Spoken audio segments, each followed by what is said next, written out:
Restaurant থেকে chicken fried rice order করে আমরা কতই না টাকা নষ্ট করি, অথচ বাড়িতেই সহজ উপকরণে অল্প খরচে কত সহজে যে চিকেন ফ্রাইড রাইস তৈরি করা যায় তা এই রেসিপিটা দেখলেই আপনারা বুঝতে পারবেন। আসসালামু আলাইকুম, সবাইকে তানিয়াজ কিচেন স্টোরিতে আবারও স্বাগতম জানাচ্ছি আজকের নতুন রেসিপি দেখার জন্য। রেসিপি ভালো লাগলে অবশ্যই চ্যানেল সাবস্ক্রাইব করে আমার পাশে থাকবেন। ফ্রাইড রাইস তৈরি করার জন্য এখানে আমি 1 কাপ চিনি গুঁড়া পোলাওয়ের চাল নিয়েছি। আপনারা চাইলে বাসমতি চাল বা অন্য যে কোনো ধরনের সুগন্ধি চাল ব্যবহার করতে পারেন। চালগুলোকে আমি কয়েকবার ভালো করে পরিষ্কার পানি দিয়ে ধুয়ে নিয়েছি। এবার চালগুলোকে আমি ছেঁকে নিয়েছি। চুলায় একটা হাঁড়িতে পানি গরম করতে দিয়েছিলাম, আর যখনই পানিটা ফুটে উঠতে শুরু করবে ঠিক ওই সময়ে ধুয়ে পানি ঝরিয়ে রাখা চালগুলোকে দিয়ে দিতে হবে। তারপর এই পানির মধ্যে চালগুলোকে ফুটিয়ে প্রায় 90%-এর মতো সেদ্ধ করে নিতে হবে। তো চালগুলোকে কিন্তু আমি 90%-এর মতো সেদ্ধ করে নিয়েছি। আমি একটু চেক করে দেখাচ্ছি। চালগুলো প্রেস করলে উপর থেকে একদম গলা গলা ভাব হয়ে যাবে, বাট ভেতর থেকে একটু দানা দানা ভাব থাকবে, ঠিক এরকম। এই অবস্থায় রাইসগুলোকে দ্রুত পানি থেকে ছেঁকে তুলে নিতে হবে। ছেঁকে এক্সট্রা পানিটা একদম ঝরিয়ে ফেলতে হবে। তারপর রাইসগুলোকে একটা ট্রেতে ছড়িয়ে দিয়েছি যাতে করে এক্সট্রা ভাবটা চলে যায়। সেই সাথে ঠান্ডা হওয়ার পর রাইসগুলো আরও ঝরঝরে হয়ে যায়। এদিকে এখানে আমি 300 গ্রাম বোনলেস চিকেন নিয়েছি, আর পিসগুলোকে ছোট টুকরো করে কেটে নিয়েছি। হাফ চা চামচ করে কালো গোলমরিচের গুঁড়া, লবণ এবং 1 টেবিল চামচ পরিমাণ সয়া সস দিয়ে খুব ভালো করে মাখিয়ে নিয়ে 15 মিনিটের জন্য এভাবেই রেখে দিব। অন্যদিকে চুলায় একটা প্যান বসিয়ে এর মধ্যে আমি 2 টেবিল চামচ পরিমাণ রান্নার তেল দিয়েছি।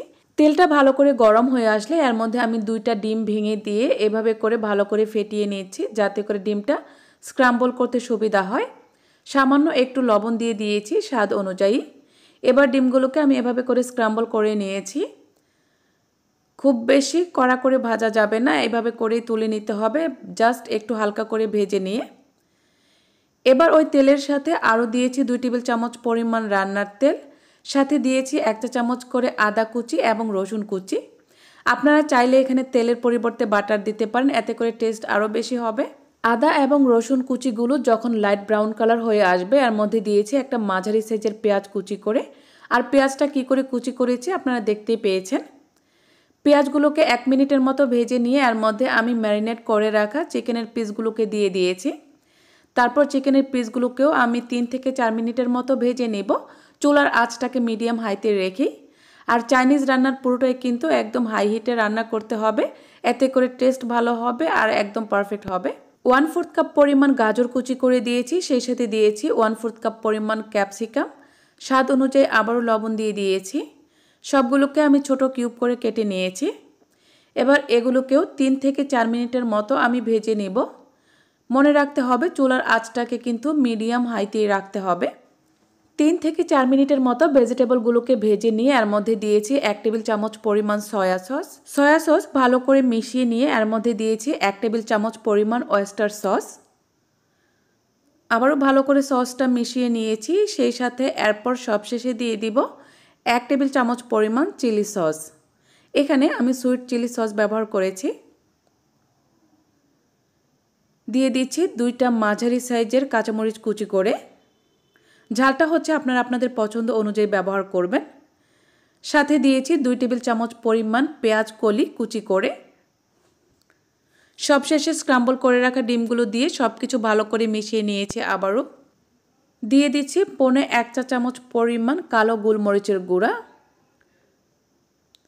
সব কিছু নেড়েচেড়ে ভালো করে মিশিয়ে নেওয়া হয়ে গেলে এবার সবশেষে এর মধ্যে সেদ্ধ করে ঠান্ডা করে রাখা ঝরঝরে রাইসগুলো দিয়ে দিচ্ছি।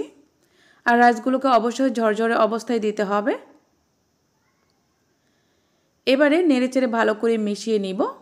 এই অবস্থায়ও কিন্তু চুলার আঁচ কমানো যাবে না, চুলার আঁচ হাইতেই রাখতে হবে।